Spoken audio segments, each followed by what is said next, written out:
En gros, il y a deux écueils. Qu'est-ce qu'un mauvais contrat? Un mauvais contrat, quel qu'il soit, hein, c'est un contrat qui n'est pas clair. C'est un contrat qui est ambigu, dont les termes, parce qu'ils ne sont pas clairs, peuvent donner lieu à des désaccords entre les parties. C'est-à-dire qu'une partie dit « cette clause signifie cela » et l'autre partie va dire « non, cette clause ne signifie pas cela, elle signifie cela ».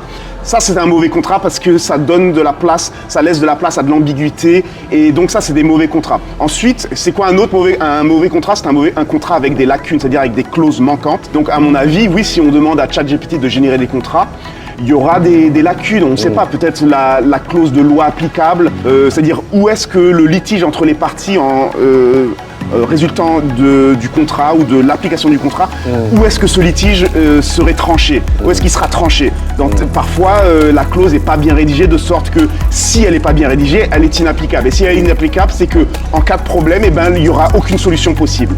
Donc ensuite, il y a d'autres éléments. Pour les SaaS agreements en particulier, on a souvent ce qu'on appelle les service level clauses. Service level agreements, en gros, c'est des niveaux de service auxquels l'utilisateur final peut s'attendre en cas de panne du service de fourniture du logiciel.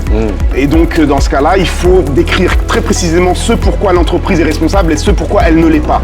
Et en général, un contrat généré par l'intelligence artificielle ne sera pas capable de générer une clause de service level qui sera digne de ce nom pour vraiment coller aux particularités du business. Donc ta question c'était, est-ce qu'un contrat peut générer des catastrophes? Tu viens de lister. Bien sûr, il y a toutes sortes.